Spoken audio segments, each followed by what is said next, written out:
Hello बच्चों, कैसे हो? आशा आप सब ठीक ठाक होंगे। आज हम कक्षा तीसरी का पाठ 3 इठलाती बूंद शुरू करेंगे, पेज नंबर 10। तो बच्चों शुरू करते हैं पाठ 3 इठलाती बूंद। नन्ही सी बूंद सागर की लहरों पर झूलती झूमती इठला रही थी।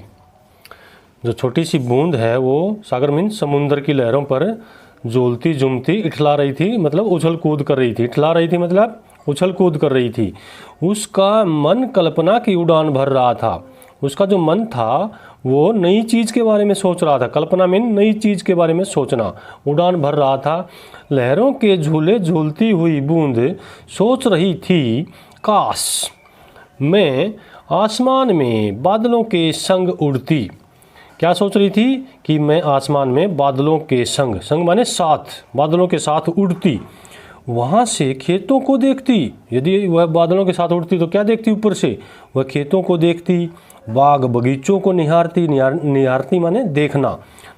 बाग बगीचों को निहारती मतलब बाग बगीचों को देखती। बड़े बड़े वृक्षों की ऊंची चोटियों को देख पाती। जब वह बादलों के साथ उड़ती तो क्या क्या देखती? खेतों को देखती, बाग बगीचों को देखती, बड़े बड़े वृक्षों की ऊंची चोटियों को देख पाती। वृक्ष माने पेड़, तो पेड़ों की जो ऊंची चोटियां उनको देख पाती। यह सोचते सोचते उस पर सूर्य की किरणों का चौंधा पड़ा। चौंधा लगा उसको सूर्य की किरणों का। सूरज के ताप से गर्माहट पाकर वह भाप बनकर आसमान में उड़ चली। क्या हुआ? सूरज का जो ताप था, जो गर्माहट थी, उसको पाकर वह क्या हुआ? भाप बनकर आसमान में उड़ गई। उसके बाद बादलों के संग मिलकर देश देश घूमी।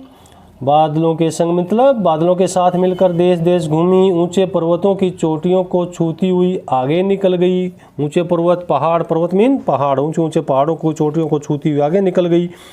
खेतों और बाग बगीचों को देखकर वह कुछ उदास हुई। उदास मतलब निराश हो जाना। किसको देखकर उदास हुई? बाग बगीचों को देखकर। खेत उतने हरे न थे, यानी खेती बाड़ी जो थी वो हरी भरी न थी।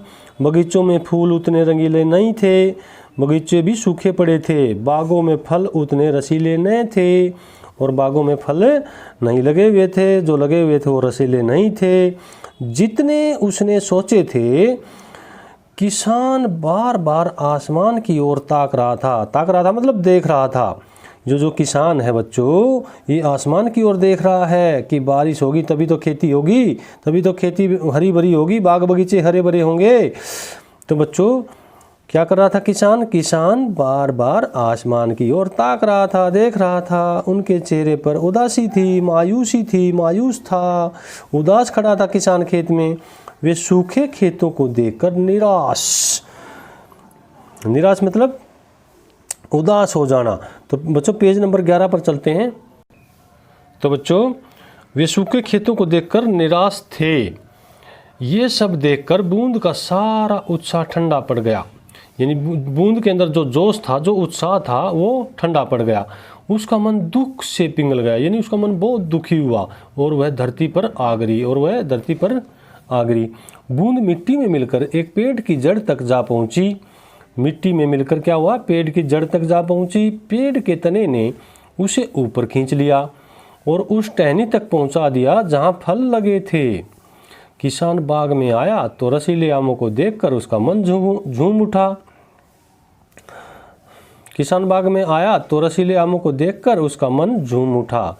क्यों झूम उठा? क्योंकि पहले तो बारिश नहीं हुई थी और सारा जो खेती बाड़ी थी वो हरी भरी नहीं थी, बाग बगीचे हरे भरे नहीं थे। फिर बूंद नीचे आई तो नीचे आके वो मिट्टी में मिलकर पेड़ की जड़ में चली गई और वो फिर टहनी तक पहुंच गई और जहाँ पर फल लगे थे। और फिर फल क्या हुए? जब वो फल लगे थे वहाँ तक बूंद पहुँची तो क्या हुआ? फल मीठे हो गए। उन मीठे रसीले आमों को देखकर किसका मन झूमा? किसान का मन झूमा। तो बच्चों आगे देखते हैं। उन्हें टोकरे में लेकर जब वह बाजार पहुँचा तो मीठे रसीले आम हाथों हाथ बिक गए। यानी जो आम थे वो मीठे होंगे तो जल्दी बिक जाएंगे, तो आम मीठे थे, किसान के आम जो है वो हाथों हाथ बिक गए, मतलब जल्दी ही बिक गए। जानते हो उस बूंद का क्या हुआ? जानते हो उस बूंद का क्या हुआ? अरे जो रसीला आम तुम चूस रहे हो उसी में तो है वह बूंद छिपी है, उसी में तो वह बूंद छिपी है। ये देखो बच्चों, ये आम के वृक्ष हैं और इन पर आम लगे हुए हैं, मीठे मीठे आम। वो बूंद नीचे आई, नीचे गिर के मिट्टी में मिली, मिट्टी में से जड़ में गई, जड़ से फिर वो टहनी में गई और फिर इन आमों को रसीला बना दिया, मीठा बना दिया। फिर किसान ने इनको बाज़ार में बेच के आया तो उसके आम जो है मीठे होने के कारण जल्दी बिक गए। तो बच्चों ये था हमारा पाठ 3, ये यहीं पर समाप्त होता है बच्चों। आगे फिर मिलते हैं। जय हिंद।